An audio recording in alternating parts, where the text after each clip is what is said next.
We are fired up tonight. We're in for a great conversation. The lovely Jenna Clark is here. Hello, Budwana. None other than the wonderful Sam Crosby. Hello, Budwana. And, of course, none other than Cory Bernardi. Hello, Budwana. See, everyone gets the equal here. Two of the three panellists, they love Pilates. One just had his 40th birthday 6 months later. Which one? You to guess, everyone. So let's talk about The Voice and latest things that are around there. We know about the polling, but actually voting started today.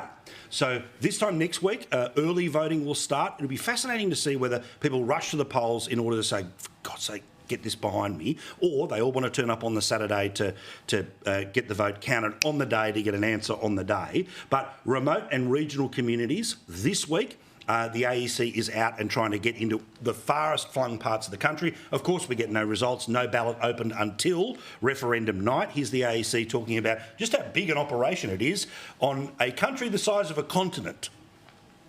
We'll have a large number of teams visiting hundreds of communities, which is fantastic. It's complex and difficult to organise, and previously we've used car, helicopter, plane and boat to make sure that we can get the vote out to all communities and all locations. Whilst it's complex, it's important because a country with a landmass the size of Australia, everybody deserves to have their say, and we need to make sure that we go the extra mile to visit those locations. Is it just me, or are you reassured that the person in charge of our election system is that boring?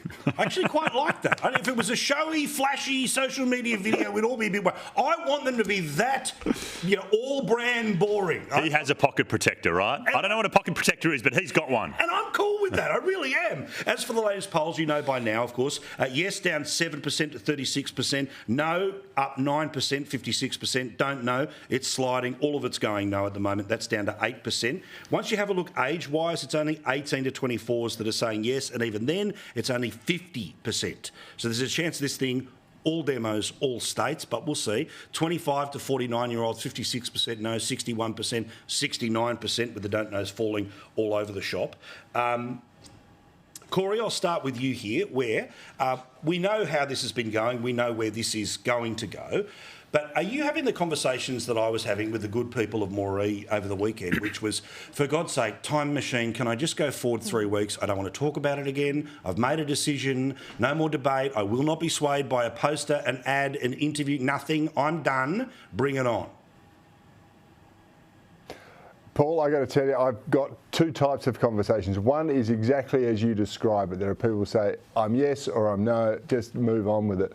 But I had a chap stop me in the airport the other day, and he came up to me and he said, he thought I was still a senator, so he's a few years behind the times, but he said, can you tell me why I should be voting yes? I want to vote yes, but I can't think of a good reason. And I said to him, you've got the wrong bloke. And I sat him down and we had a chat for a while, and he said, right, now I've got to convince my kids to vote no. Was his name Kamal? When people...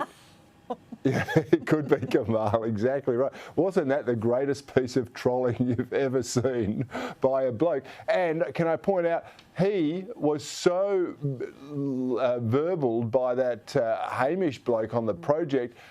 For $43,000 per Aboriginal person, that's a direct expenditure in this country. That's around $40 billion a year. Not quite, but close to that. It's not the $4 billion a year that the project tried to suggest was all that was spent. So, look, I think the country has been damaged by this. I think it would be more damaging to have a yes vote, and the best way we can deal with this is to vote no, put it behind us, and get about making some meaningful change where it's really important. Sam, you're all in for yes. You're out there rallying for it, handing as many bits of paper out, going and pushing the case.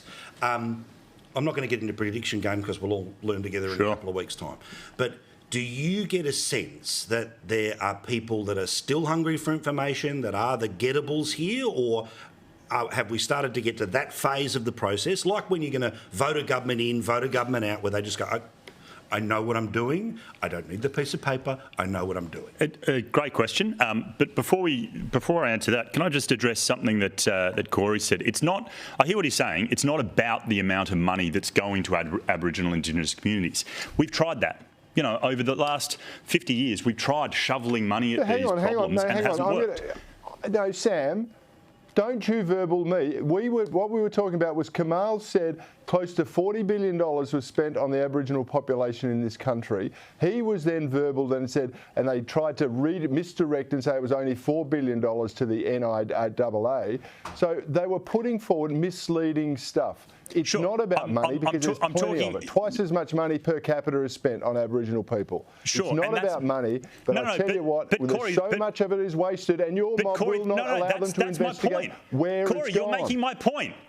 You're making my point. Efficiency measure. The point is we should be asking the people that we are spending this money on, we should talk to them. It's about devolving the level of government and the level of decision-making to the lowest level of capacity. We should be talking to Indigenous Australians and saying, hey, how should we be spending this money? We shouldn't just be sitting up here and doling $40 billion or $4 billion or whatever the number is. When you've got the lowest levels of Aboriginal educational attainment standards, when you've got the worst health economic outcomes, you've got to do something different. That's the point, Corey. We've got to do something different. And here we go. You've got 3,000 plus Aboriginal advocacy organisations in this country. In the town of Ceduna, where there's 825 Aboriginal people, there's 70 organisations there helping them. Don't tell me they haven't got a voice. There is a professional class that has been gouging the Aboriginal industry. It's had a protection racket from the Greens and the left of Labor for a very long time. That's a complete misnomer. That's a complete misnomer. We're talking about actually getting... You in a second. We're talking about actually getting local Indigenous people to give them some sort of agency and some sort of control over how these vast sums of money is actually getting spent. You're talking about taking 24 or 36 people from one of the hundreds of tribes and the several hundred dialects in this country. You're picking an Aboriginal elite, just like you've been doing for a long time. That's what we do in Parliament. And now you want another layer of bureaucracy. We pick 76 senators. We send them down to Canberra. We pick 150 representatives. We send them to Canberra. That's the way it works, mate. I'm going to jump in. You can all have the last say in relation to the next question, but let's get to the most patient member of the panel. Hello, Jenna. Lovely to see you. So, Jenna, I've got 3 questions, and I am surprised that people aren't starting to ask here, right? So if all the polling is correct, and again, if it is wrong, it's worse than Trump polling, it's worse than Brexit polling, it's worse than 2019 polling, right? It's like shut the gate, see you later, goodbye industry, if statistically this ends up going a different way. However, as I've said many times, and the caution I always throw in here is show me something out of South Australia, show me something out of Tasmania, and then we can start to put together a picture of whether it's 4 states this way, 3 states that way, or a clean sweep for all 6. Now, I've got 3 questions, and I want them to, I think that we have to start asking the Prime Minister these questions, because the likelihood is this thing's going to fail. So, number 1, will he establish a voice anyway via legislation? Presumably, Peter Dutton has already said, I'm okay with the legislated voice. Parliament meets the Monday after the referendum. What is his position? Is his position no for the entire term? I'll get back to you during the second term. What's he going to do?